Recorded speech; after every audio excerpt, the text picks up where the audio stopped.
Good morning. ప్రభువైన యేసుక్రీస్తు వారి పరిశుద్ధ నామములో అందరికీ శుభాలు. ఈరోజు మన అనుదిన ఆత్మీయ ఆహారంగా రోమీయులకు రాసిన పత్రిక 5వ అధ్యాయం 21వ వచనాన్ని ధ్యానించుకుందాం.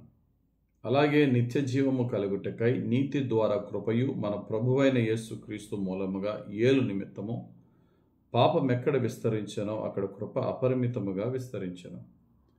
చదవబడిన వాక్యంలో మనం చూసినట్లయితే పాపము ఎక్కడ విస్తరించెనో దేవుని కృప కూడా అపరిమితముగా విస్తరించెను అనే మాట ఉంది. దీనికి అర్థం చాలామంది ఏమనుకుంటారంటే పాపి మీద దేవుని కృప చాలా ఎక్కువగా ఉంటుంది, దేవుడు దయగల దేవుడు కదా, పాపి మీద దేవుని కృప ఎక్కువగా ఉంటుందని అనుకుంటారు. దేవుని కృప ఎవరికి కావాలి అంటే వద్దనేవారు ఎవరు లేరు. అందరికీ దేవుని కృప కావాలి. ఎక్కువ కావాలంటే ఇంకా ఎక్కువ కావాలి. మరి ఇక్కడ ఈ వాక్యము పాపం ఎక్కడ విస్తరించిన అక్కడ కృప అపరిమితంగా విస్తరించిన అనే మాటకి అంటే ఎక్కువ కృప కావాలంటే ఎక్కువ పాపం చేయాలనా? పాపి మీద ఎక్కువ కృప ఉంటుందని ఉంది కదా. దానికి అర్థం ఆ చివరి ఒక లైనే తీసుకోకూడదు, ముందు కూడా తీసుకోవాలి. ఒక పాపికి దేవుని కృప ఎక్కువ ఎప్పుడు వస్తుందంటే ఆ పాపి మారు మనసు పొంది నీతి ద్వారా కృప అనే మాట ఇక్కడ తీసుకోవాలి మనం. చూడండి, నీతి ద్వారా కృపయు మన ప్రభువైన యేసుక్రీస్తు మూలముగా. ఈ మూడు మాటలు, నీతి ద్వారా కృప, అది కూడా యేసుక్రీస్తు మూలముగా. మన జీవితంలో నీతి మనకి దేవుని కృప తీసుకొస్తుంది. ఆ నీతి కూడా ఎవరి మూలముగా? క్రీస్తు మూలముగా. మన సొంత నీతి సరిపోదు. అంటే మనం ఎలా జీవించాలి? ఈ పాపపు లోకంలో నీతిగా యథార్థంగా జీవిస్తూ యేసుక్రీస్తునందు విశ్వాసం ఉంచు వారికి దేవుని కృప హెచ్చుగా ఉంటుంది. గమనించండి, దేవుని కృప హెచ్చుగా ఉంటుంది అంటే కష్టాలు రావని కాదు, సమస్యలు ఉండవని కాదు. ఈ భూమి మీద ఎంత కోటేశ్వరుడికైనా, ఎంత ఉన్నతమైన స్థితిలో ఉన్నవాడికైనా కష్టాలు, ఇబ్బందులు, రోగాలు తప్పవు. అయితే గమనించాలి, నీతిమంతుడికి ఇచ్చిన గొప్ప వాగ్దానం ఏంటంటే, కీర్తనకారుడు 34వ కీర్తన 19వ వచనంలో అంటారు, నీతిమంతునికి కలుగు ఆపదలు అనేకములు, వాటన్నిటిలో నుండి యెహోవా వానిని విడిపించును. నీతిగా యథార్థంగా జీవించడం కష్టమే. ఎందుకు కష్టమంటే నీతిమంతుడిని, యథార్థవంతుడిని లోకం యాక్సెప్ట్ చేయదు. యథార్థవాది లోక విరోధి అని ఉంటారు కదా. మనం యథార్థంగా మాట్లాడినా, మనం పని చేస్తున్న చోట లేక ఉంటున్న చోట నీతిగా బ్రతికి కొంచెం ప్రిన్సిపల్డ్గా ఉంటే చాలామందికి మనము నచ్చనప్పుడు వారు ఆటోమేటిక్గా మన గురించి నెగిటివ్ మాట్లాడతారు, అవసరం వస్తే మన నష్టము చేస్తారు. ఇటువంటి పరిస్థితుల్లో మనకి ఆపదలు ఇంకా ఎక్కువ వస్తాయి. కానీ దేవుడు ఇస్తున్న అష్యూరెన్స్ ఏంటంటే అనేకమైన ఆపదలు వస్తాయి, కాకపోతే అన్నిటిలో నుండి కూడా యెహోవా వానిని విడిపించును. యోసేపు నీతిగా ఉన్నాడు. చూడండి, యోసేపు నీతికి ఇక్కడ రెండు ముఖ్యమైనవి. అందమైనటువంటి స్త్రీ యోసేపుని పాపం చేయమని పొతీఫరు భార్య శోధించిన యోసేపు పాపం చేయలేదు. దానికి కారణం ఏంటట? దేవునికి విరోధముగా నేను ఈ పని చేయను అంటాడు. అక్కడ దేవుని పట్ల విశ్వాసము, నీతి కార్యము, ఈ రెండు కలిసి యోసేపులో ఉన్నందుకు అనేకమైన కష్టాలు వచ్చినా, ఎన్ని కష్టాలు వచ్చినా అన్ని కష్టాలు కూడా కనీసం జ్ఞాపకము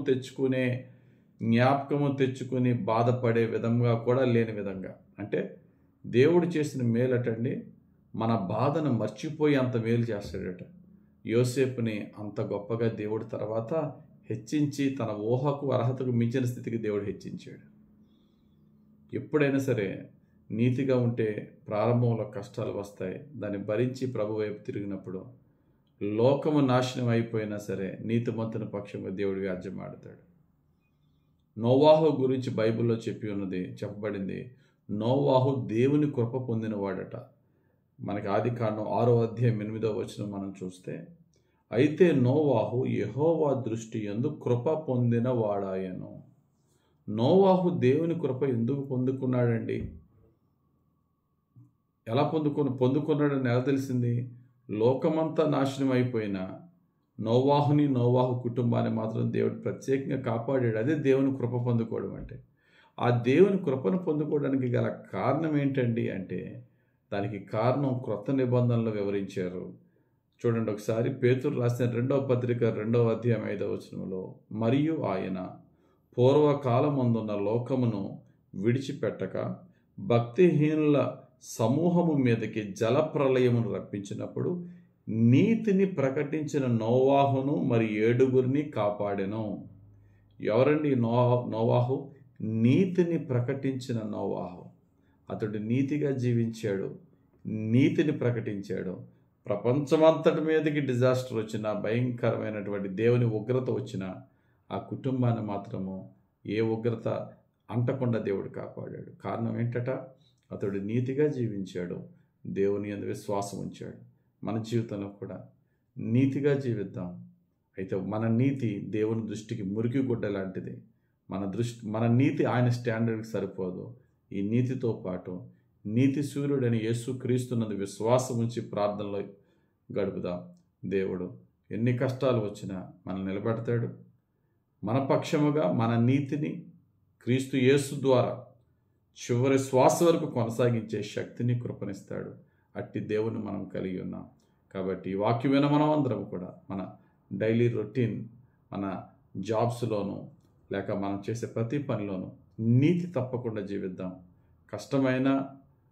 కష్టాన్ని అనుభవిస్తూ ప్రభు వైపు తిరిగి ప్రభుని వేడుకుందాం. ఆయన శక్తినిస్తాడు. సమయానికి ఏ సహాయం మనకు కావాలో ఆ సహాయాన్ని పంపుతాడు. అన్ని ఆపదల్లోంచి మనల్ని విడిపించి మనల్ని గొప్ప చేసే దేవుడు మన దేవుడు. ఆ దేవునికే మహిమ కలుగును గాక. యేసయ్య నామములో ఈ వాక్యం మన జీవితంలో పరమ తండ్రి నెరవేర్చి ఫలింపజేయును గాక. ఆమేన్. ప్రార్థన చేసుకుందాం. మహిమగల తండ్రి, ఈ లోకంలో నీతిగా బ్రతకడం అనేది చాలా కష్టమైపోతుంది నాయన. సమస్తము అవినీతితో నింపబడి ఉన్నది. నీతిగా వెళ్తే పనులు అవ్వట్లేదు, ప్రజలకు విరోధం అవుతున్నాం. అయినప్పటికీ కూడా కష్టాలు వచ్చినా నేను నిన్ను విడిపిస్తాను, నీతి మార్గంలో నడవమన్నావు కనుక కష్టమైనా మేము నీతిగా నడవటానికి సహాయం చేయమని, ఆ నీతికి కారణమైన యేసుక్రీస్తునందు విశ్వాసములో మమ్మల్ని స్థిరపరిచి బలపరిచి దీవించమని యేసుక్రీస్తు వారి పరిశుద్ధ నామములో ప్రార్థించి వేడుకొనుచున్నాం తండ్రి. ఆమేన్. తండ్రి యొక్కయు కుమారుని యొక్కయు పరిశుద్ధాత్మ దేవుని అభిషేకం మనపై దిగి వచ్చి యేసుక్రీస్తు యందలి నీతిలో పరిశుద్ధాత్మను మనల్ని నడిపించి దీవించును గాక. ఆమేన్. God bless you. Have a very blessed day.